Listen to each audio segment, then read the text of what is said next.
Welcome to On the Corner of Main Street, presented by Plaza Hotel and Casino in downtown Las Vegas. Here is Plaza CEO Jonathan Jostle, Gary Vickery, and I'm your host, Lisa Melmed.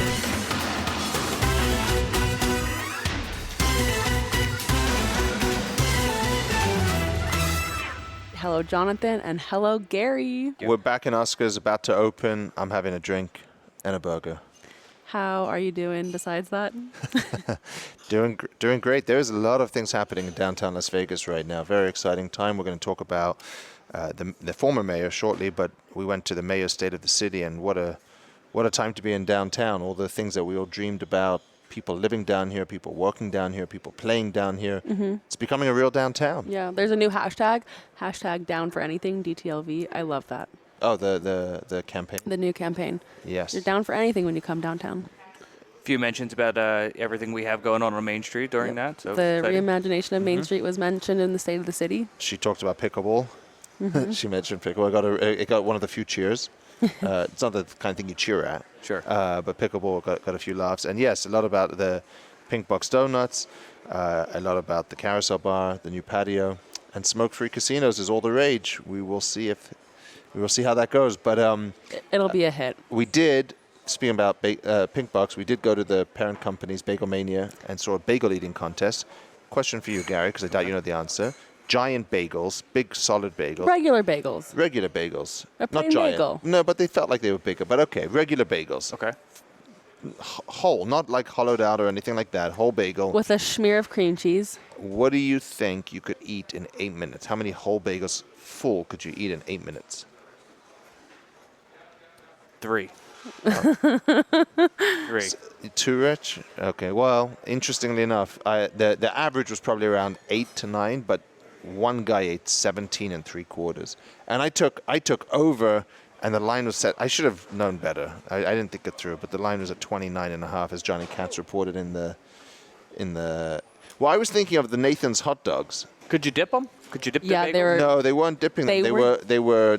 Yeah, they were dipping. They were them. dip. It was just. It was. Yeah. It was not a pretty sight. But they were Yeah. dipping them in like red high C It was gross. Kool-Aid, and then like eating it, and their arms were red from the high C.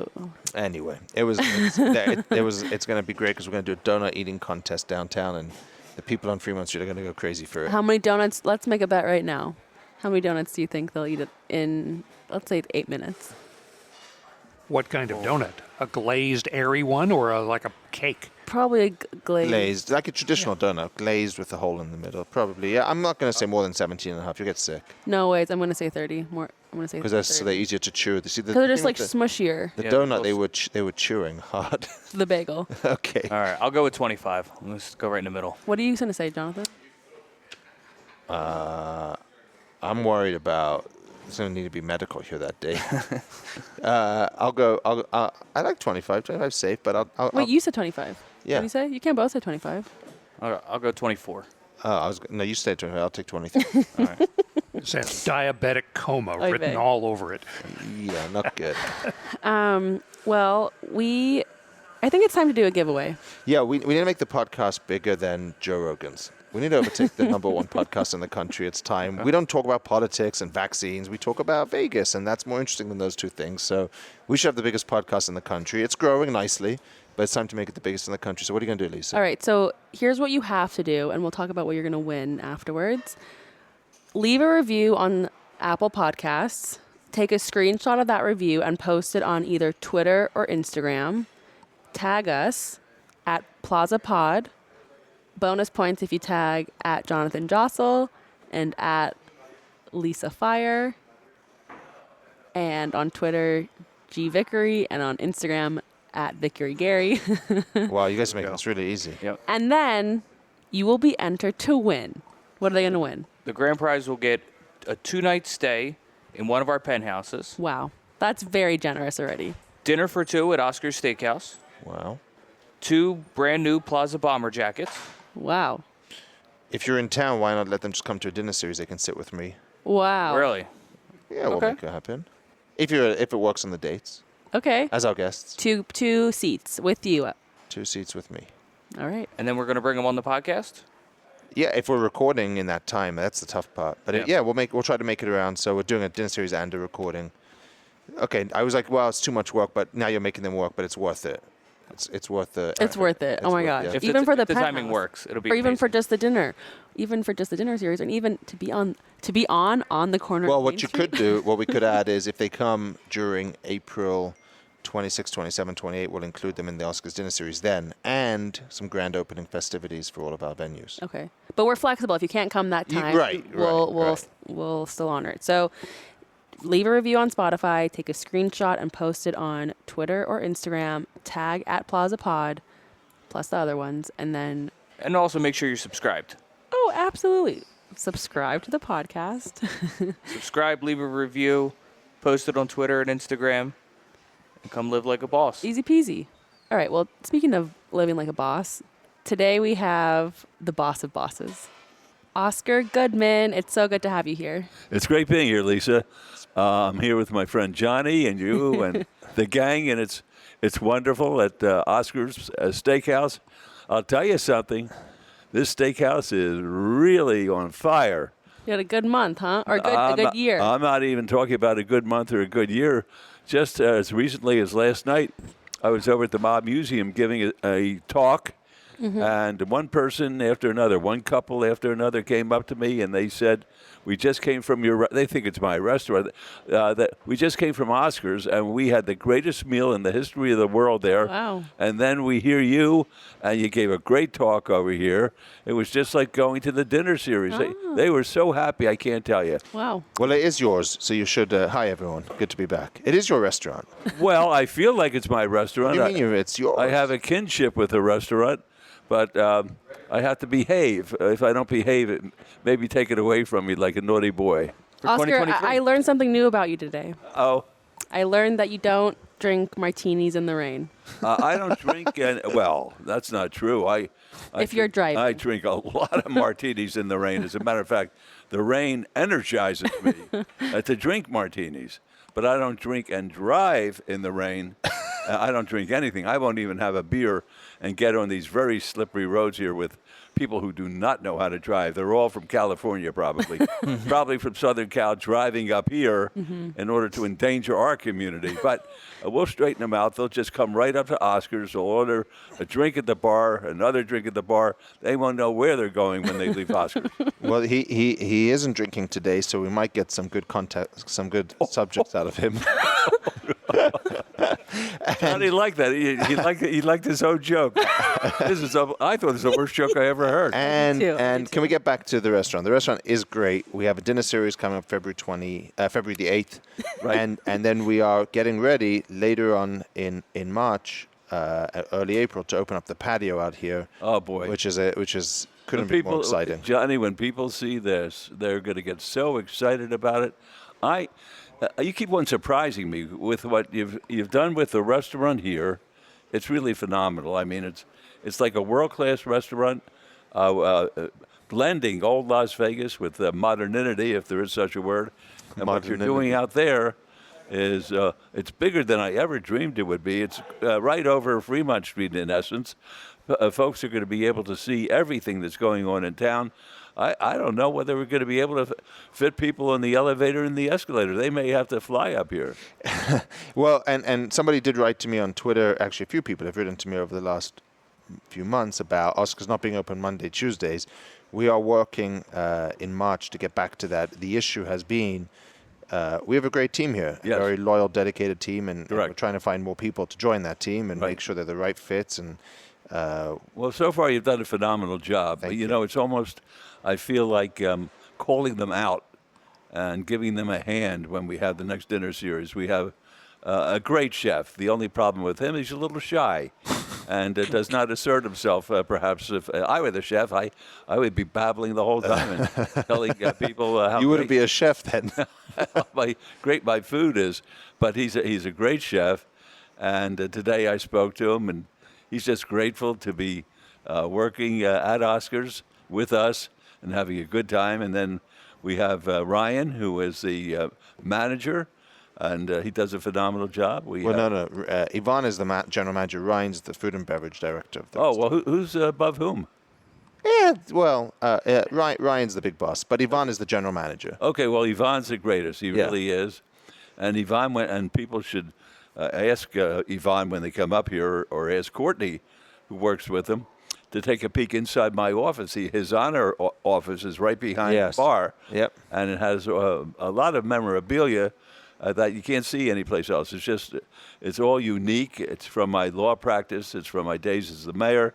And the pictures on the wall they're interesting. They're fun. My favorite of all, I think, is I gave the key to the city to Michael Jackson. And Oh, yeah. Oh, wow. Yeah, and the next day he got indicted for child molestation. Oh, God. So for anyone that doesn't understand what Oscar's talking about, if you're having dinner in Oscar's, you can ask Michael one of the Jackson. managers, not Michael Jackson and anything else, but if you're having dinner in Oscar's, you can ask Ivan or a general or one of the other managers to go back behind the bar. There's a secret door called His Honor, and in that room is Oscar's office, where he works out of here a couple of days a week, every now and then, and go back there with your friends, take pictures in his throne, see the pictures and the memorabilia. It's a great experience, and Ivan does it every day, so he's well versed. Yeah, in it's it. great. It's like when I went to London when I was the mayor. I was the chairman of the convention authority. We went to London to promote Las Vegas, and I think the nicest day I had there, we visited Churchill's office, the underground office. Yeah. They allowed me to sit in his chair, and they represented to me that the cigar in the ashtray there was from the old days during World War II, and he was a martini man too. He was, yes. Yeah, so and one of the great statesmen of all time. So it could be fun. I have my throne in there. When I left the mayor's office, I took my throne from City Hall and brought it over here to the plaza. And I have no problem if anybody wants to sit in it, as long as they've had their COVID shots. He might be one of the few people that have more interesting quotes than you. Oh, well, you haven't heard all my quotes. Elisa's been around here, and I watch myself. I watch my tongue. Oh, okay. So we're a couple of weeks behind the dinner series Yeah. because obviously with the holidays and New Year's Eve and everything else happening here in the rodeo, we didn't get a chance to do it. But we did a dinner series at the beginning of December, right? I think so. And it was incredible. You spoke about keeping a distance from your clients, and you were explaining how you didn't really know or realize how to tie all the stories together until just a few months ago. And it all came together when I received a Thanksgiving text from Vinnie Ferrara. Vinnie was known as Vinnie the Animal Ferrara, a capo in the Patriarca crime family in New England. And Vinnie was a tough guy, and I had represented Vinnie on a very serious case where there was the first recordation, listen to this one, of a mafia induction ceremony surreptitiously by the government. And I used to make fun all the time that, that was a joke. There's no such thing as the mafia, and certainly no ceremony where people take a knife out and they cut each other and they bring cards out and they burn them and they pledge fealty and omerta. I thought it was a joke, and then one day I got a phone call from the prosecutor who was handling the prosecution, and he said, "We finally got you." I said, "What did I do?" He said, "We finally got you. We were able to place a bug in a home at 63 Guild Street in Medford, Massachusetts, right near Tufts University, where we recorded every single word that was said during a mafia induction ceremony." I said, "You guys got to be kidding." And we're not kidding, they said. And they did have that recordation. And it sort of took my whole cross-examination away when I was going to cross-examine a government rat, because these guys who turned, they would always go through the ceremony, and I had the jury laughing.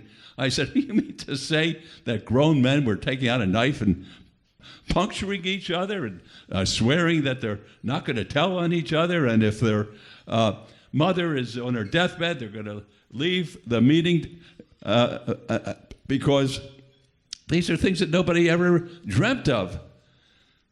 They said, "Absolutely." So Vinnie writes me the nicest note telling me how much he appreciates all the years that I represented him and that I never gave up on him. Vinnie was framed.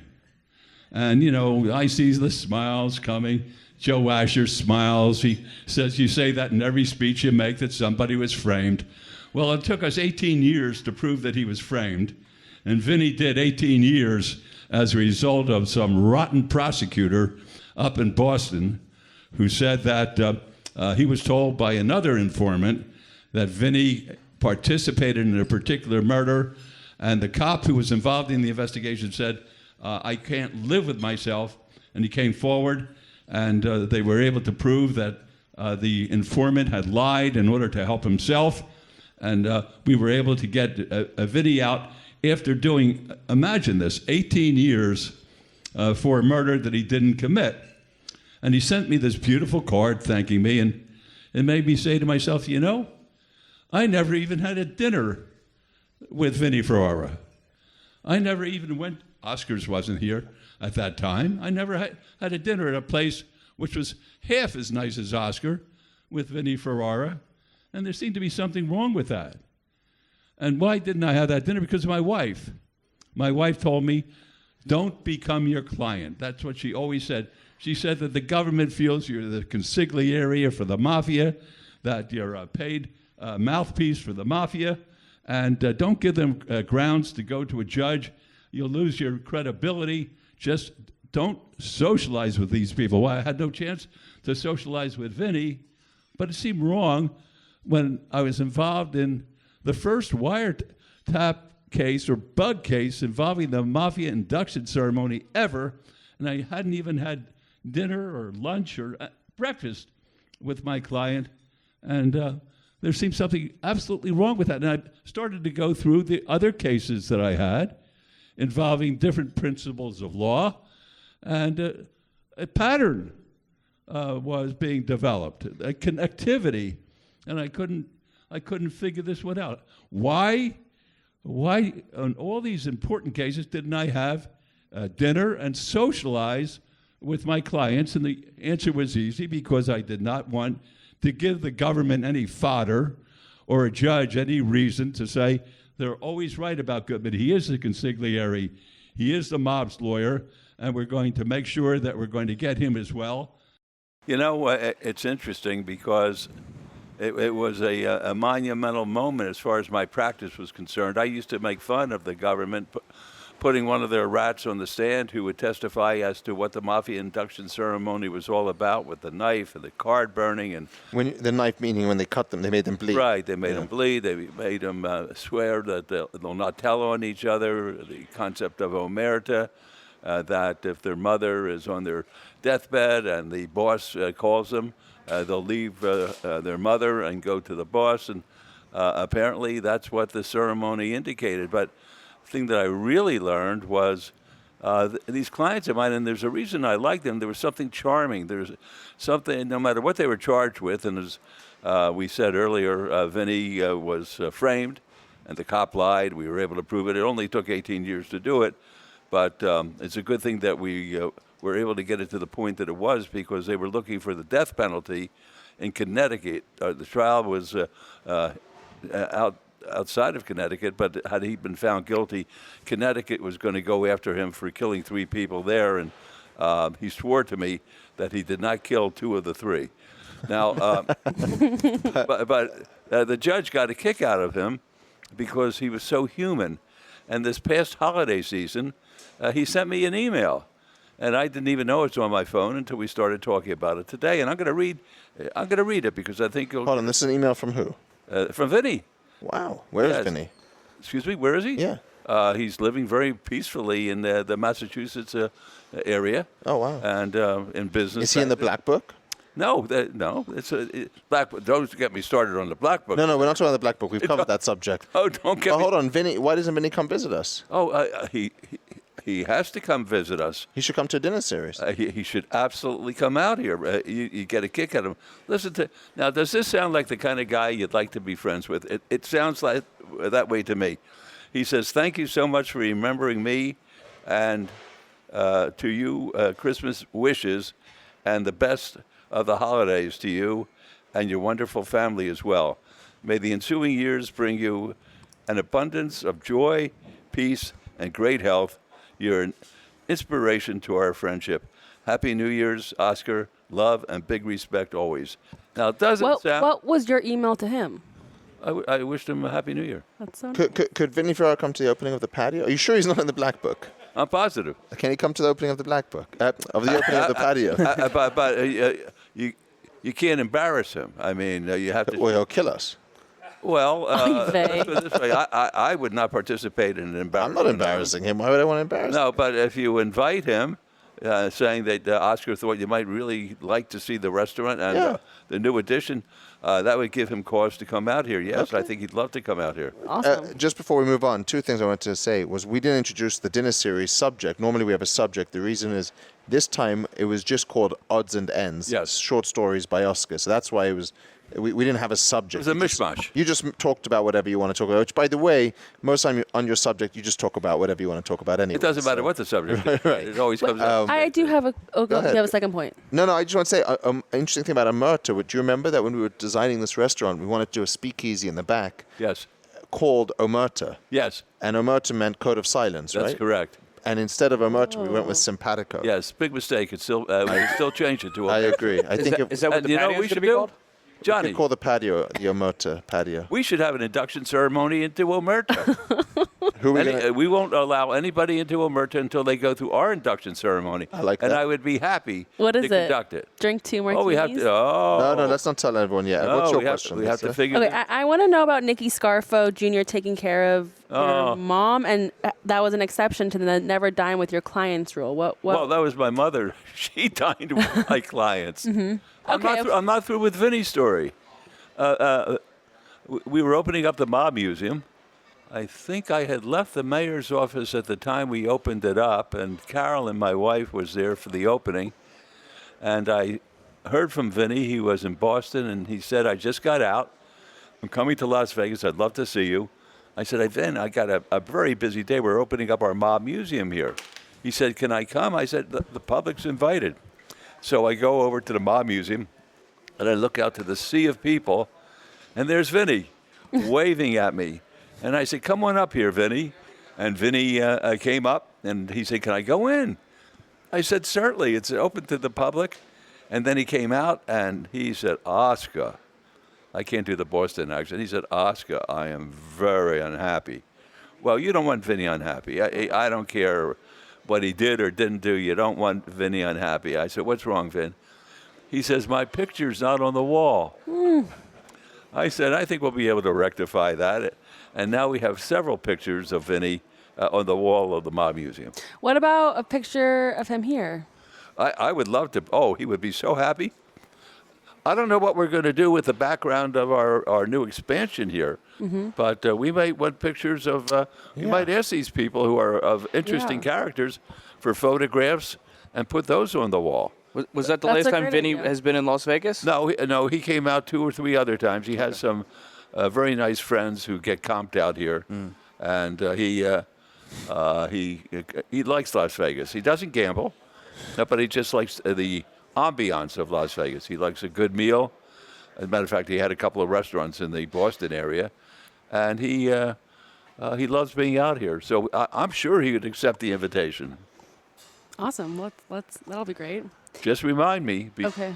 Good.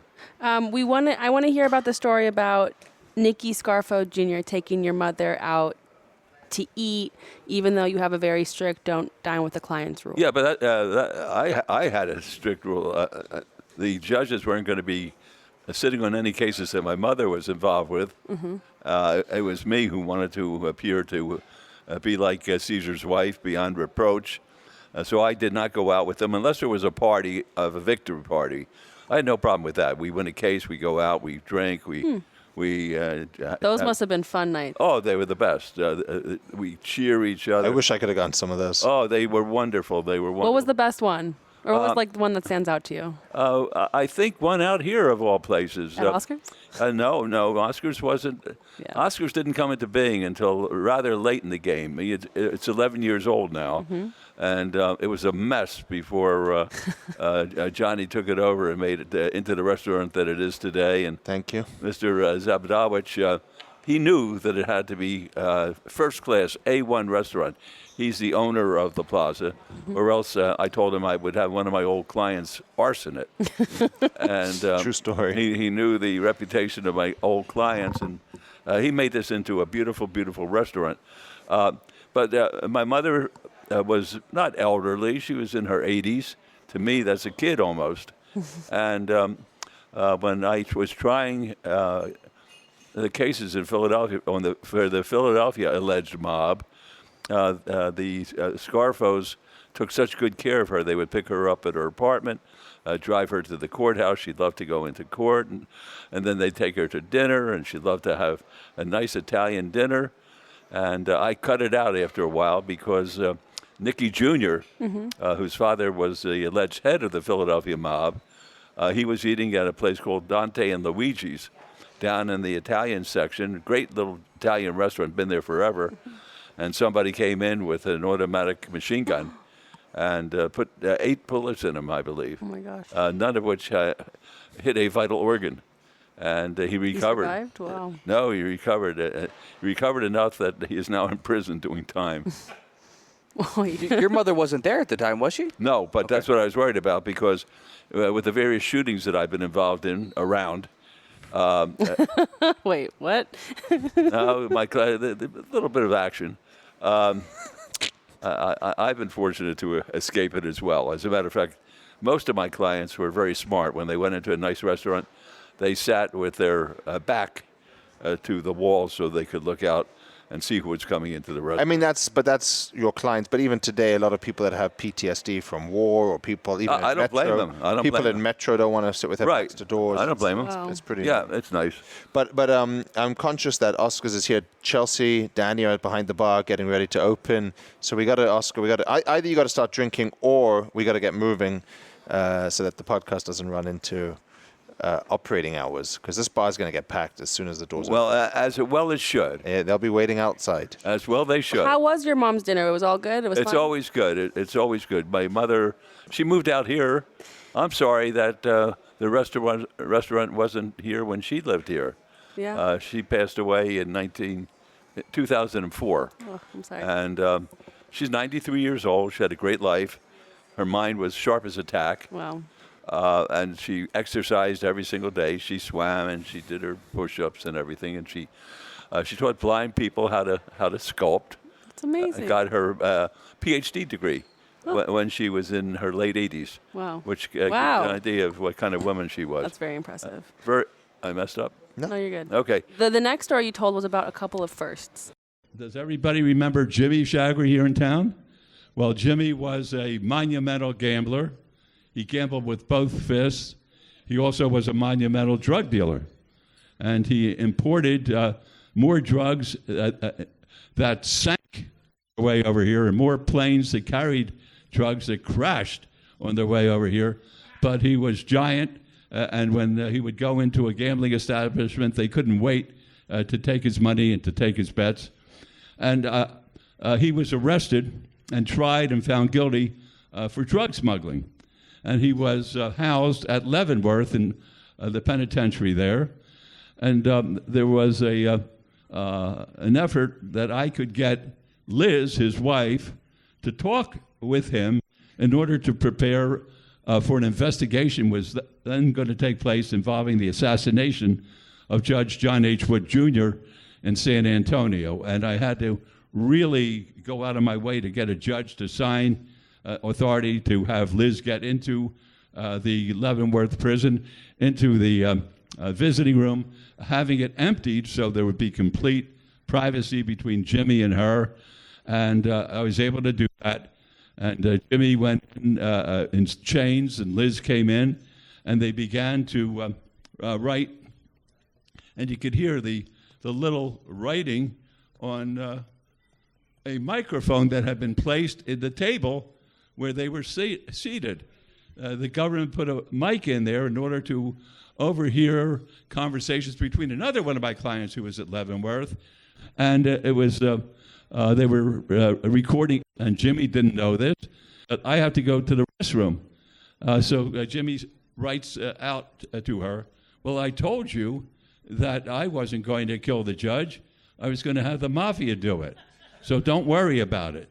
And he writes that down, and she goes into the restroom, and he follows her in, and she takes this little note and tears it into 92 little pieces in order to destroy it, because it was very detrimental to have this note discovered by law enforcement, because virtually it was a confession on the part of Jimmy from a government perspective. And she, before too long, she flushed these 92 little pieces of paper down the toilet. And guess what? The toilet had a trap in it. And all of the 92 little pieces of paper were captured in the trap and picked up by the FBI afterwards. And I like this. The best part of the story is that some genius FBI agent back in Washington had to take 92 pieces of little paper out of a toilet and put them together. That gave me a great deal of satisfaction. And I'm looking around. I'm saying, where's Jimmy? Jimmy was engaging in a conjugal visit with his wife at Leavenworth. And that was the first time that I believe that has ever taken place. Where, this is a very dumb crowd. I bet you most of you don't even know what conjugal means. It means when people shtup one another.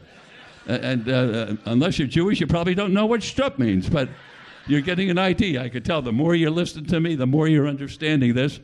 And I never, there's a case where a trap was used, and I never had dinner with Jimmy Shagger when he was out. Never had dinner with Liz. They live right across the street from me when we lived on Viking Road. Never had dinner with him. So that was another first where a trap was used, and I hope it was the first of a conjugal visit at Leavenworth in the men's room in the federal penitentiary. Oscar, everyone wants to know, what was it like being the father of conjugal visits at Leavenworth? Well, I love statues. When the folks come up here to Oscar's, the first thing they see when they come off the escalator and they come into this beautiful restaurant is a wonderful life-size statue of me and Tony Spilatro. Tony is in cuffs, and I'm showing him a copy of an indictment. And another statue was just placed in the mall across from City Hall of me with my martini glass. And then there's another statue at Symphony Park, and and Madame Tussauds. So I love statues of myself. And what was the question, Johnny? I was wondering, what is it like being the father of conjugal visits at Leavenworth? I hope that someday, before they close Leavenworth, like they closed Alcatraz, that there'll be a statue of me being called the father of conjugal visits at this institution. Excellent. Well said. Amazing. Still no meal, but you did share the story of you were party to the arrest of an inanimate object. We had a great judge in town by the name of Harry Claiborne. Harry was the premier criminal defense lawyer when I came to town, and he was just phenomenal. He was from Searcy, Arkansas. He had this twang he sounded like Dina Titus. He had this twang to his voice, and he would be excellent in the courtroom.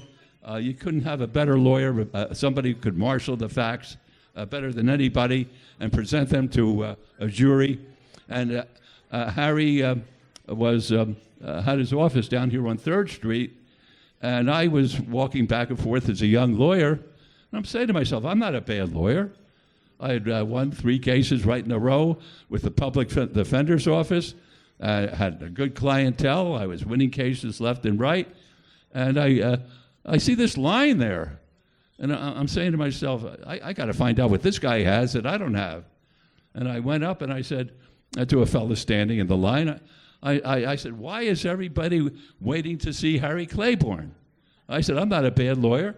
They said, what are you talking about? We're waiting for the bus. Oh, this is a very tough crowd tonight. Unbelievable. So it was, it's all right. I hadn't hadn't had any. I didn't even eat dinner with Harry Claiborne when I was representing him when he had his problems.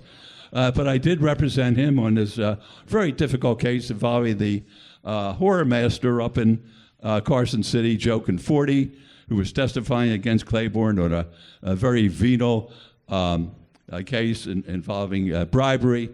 And I would do my thing, and he was a very good client. He listened to what I was going to do. But we never had dinner together. And then one day, the case was moved up for trial, of all places, Reno, because the trial judge, a very evil man by the name of Beef Hoffman, he wasn't too bad before 3 o'clock, but at 3 o'clock he went haywire. Every decision he made after 3 o'clock, it was like a moron was making the decisions. And one day, Judge Hoffman, and he was sent out to get Claiborne, no question about that, with the promise you get Claiborne, you'll have a courthouse named after you in Richmond, Virginia. And he did his very best to get Claiborne. But we had a newspaper publisher here, not from the Rotten Review Journal. Times have changed. There's poor Katzlamidas just woke up.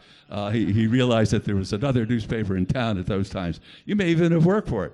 Hank Greenspun was a pretty bright guy, a pretty brave guy. And Hank saw that Claiborne was getting the worst of it. So what Hank did, had his newspapers published and put them in a newspaper stand right outside the courthouse. Well, this judge saw that because the jury would come in every day, and they see the same headlines. Government prosecutors are cheating. Government stinks. Government is no good. And he orders the newspaper stands arrested. So the marshals go down and they arrest the newspaper stands. And they take the stands off the street. This is a true story. Take the stands off the street and orders that they be placed in the marshal's jail in the courthouse. So we have overnight these newspapers that the public can't see because the stands are in jail. And it was a Friday. And I get a phone call from Hank's son, Brian. We've got to get these newspaper stands out of jail. I said, well, this is a first. I've never done that before. So I filed a motion real fast before people went to sleep. And they set a hearing for me on Saturday. So I went in there and I got angry at the judge because I said, don't you know what the First Amendment's all about? You can't arrest newspaper stands. He says, I can do whatever I want, Goodman. I'm the judge. I said, you can't. And he was going to throw me in jail with the newspaper stands. And Claiborne said, take it easy, Oscar. He's going to hold you in contempt. I said, let him hold me in contempt. I could care less. And he says, he got so hot, he stormed off the bench. The next day, Greenspun brought up newsstands from Las Vegas with the newspapers in them. And he figured that the First Amendment would protect him. So that was the end of that. So we won that, but never had a meal with Judge Claiborne, which is incredible. So we had that experience. It's amazing that I was a little chubby in those days, but I never ate. I always did the same thing. And most of my cases were out of town. When I was home, I let the mayor, who was not the mayor at that time, although she did make mayor meatballs, even though she did not know there would be a mayor in the future, but she called them mob meatballs at the time and then changed them to mayor meatballs. And I had those when I stayed home. But when I was on the road, I always did the same thing. After court, I went to the hotel where I was staying and had little pretzels at the bar and my 2 martinis, and then went up to my room because my clients were either in custody or they went home to their family. And then I went up to my room and I studied for the next day. So that was another case that never had happened before, never happened since, where newspaper stands were arrested and placed in custody. Well, can I wind up by saying this? This guy who's doing all the talking there, he's pretty good. I can't wait to go to the next dinner series and hear him and what he has to say. I learned an awful lot from him. The next one's February 8th. February 8th here at Oscars. part of the dinner series. I'm going to tell the story when I was representing Chagrin and went back and forth across the St. Johns River over the bridge from the Hilton Hotel to the jail on the other side, back and forth carrying my books. And at the end of the day, I was buff. So did you have to defend any other objects during your time? I'm sure. A fire but, hydrant or your statue? Do you know who you're talking to? I defended anything that moved, okay? But an object didn't move. Let me put it this way. Where there was a fee, there was a remedy. There you go. Yep. So if an inanimate object wanted to hire me, I'd be happy. I did. I represented airplanes that had been seized, represented boats that had been seized, even my boat, my car that I got from the Scarfo people after we had the party and I was going to dance nude in the fountains in front of the Philadelphia Art Museum. They paid me by giving me a 1972 beautiful Rolls Royce. And then when I went to pick it up, they had seized it. So I had to fight in court, and that was an inanimate object. It's true. And I'll tell you that story, too, how rotten the government was. They let my Rolls stand without cover across the bridge in Camden, New Jersey. Terrible. And when I went to really pick it up the last time, it was all rusted. Terrible. So you tell me whether this is a fair government. I may not even talk next time. I'm just going to listen to the guy who does the talking. 'Cause I have some good questions of me. Let's go with the big finish. I represented the mayor of San Diego, who was charged with taking money out of the captain, who was David Dominelli, and the princess, I think they called her, or the queen, who was Nancy Hoover. She was the mayor of Del Mar. And I thought you were the mayor of Del Mar, but this is a long time ago, Joe. So they gave monies to Roger Hedgecock, who was the first mayor I really came in touch with. He had a very interesting waiting room, and I tried to pattern myself after him when I became the mayor. He was a rainbow mayor. When you went up to his waiting room, very impressive. He had Latinos, he had African Americans, he had whites, he had a little bit of everything. And he treated them all with great respect, and I liked the guy for it. And they went to trial on an illegal payment of funds, to electoral funds. And the jury was deliberating, and I never went out to dinner with Roger Hedgecock either. I went. He's in the. He went home at night. I went to my hotel at night. Never had dinner together, and the jury went out to deliberate, and they were out 1 day, 2 days, 3 days, and the judge was a rotten judge. I liked very few judges. His name was William Todd. I don't mind telling you their names because they're all dead, which is not a bad thing either. I said, when asked by the LA Times, what did I think of him? I said he's arrogant. And for some reason, he printed in the New York Times, LA Times, and he held that against me. I don't know why. They try poor Roger, and the people who gave him the money, Dominelli and Hoover, they pulled an $80 million Ponzi scheme scam. They were buying planes, they were buying boats, cars, the whole works, and giving poor Roger a little bit on the side. And apparently Roger may not have reported each and every contribution that he got. And the jury's deliberating and deliberating.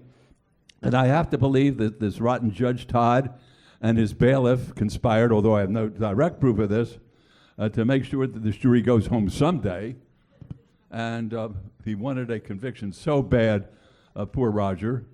And I don't know, I can't tell you that the judge sent him in, but the bailiff, Al Burrows, you can check out his name in the California reports, went into the jury room, and he says, "You folks having a lot of trouble?" They said, "Well, we're having problems with reasonable doubt," which, of course, is the essence of the whole criminal case. The government has to prove a case beyond a reasonable doubt. So he said, "Well, what's the problem?" "Well, we don't understand the definition." So the bailiff on his own gave a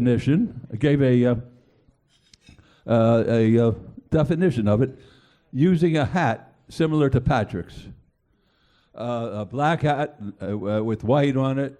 And he said, "Well, beyond a reasonable doubt," that you, Patrick, black hat with white on it. And take it easy, Jonathan. And you have to balance it, and the government has the burden of proving more of the white on it than the black. And 10 minutes later, the jury says, and you can check this out, they have a verdict. And I had never eaten dinner with Roger Hedgecock, which was amazing. All these people that I was representing and having all these cases, this was as a new one. They come back, we have a verdict. And the bailiff says, what's the verdict? And they say, guilty. He says, have a good night's sleep. We'll take you back to the hotel, and we'll come in tomorrow morning, and we'll be able to announce our verdict. They came back the next morning. And they said, we have a verdict, Your Honor. And he said, I'll take it. And they found Hedgecock guilty of a misdemeanor. But upon that finding of guilt, right on the button, he lost his mayorship and was barred from ever running for mayor again. And he was a good mayor. He may have been a lot of other things, but he was a good mayor. And I'm heartbroken because I just felt he was a good guy. I had no idea what this guy Burroughs had done. And then, boom, I get a phone call after I get back to Las Vegas from one of the jurors' lawyers who says, Mr. Goodman, we have to meet with you. I said, who's we? My client. I said, what do you have to meet about? I just took a beating in federal court. We have to meet with you. It's about your Hedgecock case. I said, okay, I'll come down there. I went down to this lawyer's office, and it turns out that the bailiff apparently, after he instructs them on the jury instruction, he brings them all screwdrivers. And for those who don't know, screwdrivers are orange juice and vodka, which my wife knows a lot about. And in addition to that, he allows them to engage, and these weren't even conjugal visits. This was just stooping. He allowed them all to stoop in celebration of reaching the verdict. And of course, the judge said, I can't believe my bailiff would ever do that. And he said, go home, Goodman. So they sent me home, and we went up to the California Court of Appeal, and they let us have a hearing, and it shows that it was a happy jury. They all did stup, and they all enjoyed their screwdrivers. Maybe there's a correlation between a screwdriver and a stup. I don't know, but it sounds like there may be some relationship between them. And that's another person that I did not have a dinner with. I'm getting very close to the end. I represented a guy by the name of J.C. Hawkins. J.C. Hawkins was from Macon, Georgia. He was the head of the Dixie Mafia, and J.C. was charged with the first in history RICO charge. Now, if those who aren't familiar with it, RICO was a statute. It was a very important statute for the federal government. Ross, what does RICO stand for? Go home, Ross. Who invited you here? Racketeer, influence, corrupt organization. And they used, it was like a giant net. They charged him with that. They charged him with murder, conspiracy to murder, stolen fish, stolen cheese, stolen meat, stolen clothes, obstruction of justice, tampering with witnesses. And one of the things worked out where they were going to kill Craig Allman of the Allman Brothers. You may remember that if you're from Macon, Georgia, or if you've ever read the newspaper, and I don't think anybody in this room has done either of those things. And they tried him, and I never went out to dinner with J.C. Hawkins nor his brother Reese Hawkins. So all these cases, I never went out to dinner with any of these people. It was extraordinary to me having these cases that nobody else in the country ever had. I was the last and first to have many of these cases, and had a tremendous opportunity to make law, which I feel that I made, but never had the opportunity because I didn't want to be like my clients and thought of as a consigliere while I was representing them. In that case, the judge was a judge by the name of Wilbur Owens, and he was a rotten judge, too. Every judge I try cases in front of, for some reason, is rotten, and Wilbur is particularly rotten. And anybody related to Wilbur Owens here? No? Okay, from Macon, Georgia, And I know we're being recorded. I could care less. It's America. You can say whatever you damn well please. Wilbur Owens was driving around at night, and I found out about this with the police chief. And in the car, he had a machine gun. And he was trying to intimidate everybody. And I'm trying to prove that. And the police chief gets on the witness stand. I'm asking him about the machine gun. And Owens, instead of the prosecutor, he's objecting. Owens is objecting because he doesn't want the jury to find out that the police chief is driving around with him in a car with a machine gun. Wilbur Owens would not allow me to bring that out. But nevertheless, the case gets over. And this shows you, I think I'm going to put it all together in this one way. This is, I guess, the moral of the story. Fighting everybody, fighting the rotten judge from Richmond, Virginia, Beef Hoffman, fighting Wilbur Owens, fighting William Todd, fighting all these people, working hard, going to the hotel, eating pretzels, drinking booze, all these kind of things that I did for years, being away from my bride. It was the most amazing thing. But this was the topper. The topper is I get to my law office, and guess what? I get a phone call from Wilbur Owens. Now, if I have a quiz here and I say, who's Wilbur Owens? Not one of you will remember that I told you he was a judge in J.C. Hawkins' case. Well, he was. From his clerk. And he wanted to know whether I could get the judge a comp at Circus after trying that case. And you want to know something? Do you work at Circus? I'm glad you're getting angry at this stuff. I am too. Okay, the great thing is, I got him the reservations at Circus, okay?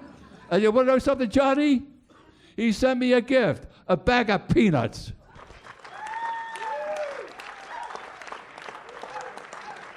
Well, as you can see, the system is not perfect, and the judge, in that case, protected his bailiff, who really engaged in the worst form of misconduct that I could imagine. The bailiff went into the jury room and defined reasonable doubt to the jurors when they were hung up and couldn't reach a verdict. And then they came back with a verdict shortly thereafter, and he was so happy. The bailiff went out and bought orange juice and vodka, and there was all sorts of, let's put it this way, misconduct of a conjugal nature without any conjugality existing. Wow. Well, thank you, Oscar. But I do want to say, talk about the mayor of San Diego, that no one's better than the mayor of Las Vegas. Oh, the mayor of Las Vegas. You didn't know her when she had legs of a princess. Now she had, I'm not going to say she doesn't have legs of the late queen, thank goodness, but she does have the beauty and the class of the late queen of England. And I love that mayor. As a matter of fact, people ask me whether I miss being the mayor, and I gave them Let me answer. But you prefer sleeping with her. Wow. You know, with your accent, nobody understood that. Number one, you start with the accent. Then number two, you said it like you're a racehorse. You couldn't wait to get it out of your mouth. That was the funniest thing I've ever heard. See, I'm the only person who could do this with him. Everybody walks around this hotel, they're in fear of Johnny. And let me say this. I'm not scared, Johnny. This mayor that you love, that it's better sleeping with than being the mayor, she did a great job at the State of the City last week. Yeah, and when you think about all the exciting things happening in downtown, none of it would have happened without you starting it 25 years ago and now her finishing it 25 years later. Well, it's nice. We will have, when she finishes up in about a year and a half, we will have been a mayor of Las Vegas for a quarter of a century. That's pretty Amazing. darn Unbelievable. Well, And when that's over, I'm going to go to Boston and have dinner with Vinny. as you wonderful. should, as you deserve to. But I did take a bet on her speech being under everyone said an hour. I set the line at 57. Everyone went over, and I made a lot of money. Yeah, as well you should. I had a feeling she was going You're a very under. perceptive guy. You've been giving people advice on Messi. Does Messi have a first name? Lionel. Lionel. That's why nobody knew what I was talking about. I was talking about Lionel Messi. Lionel Messi.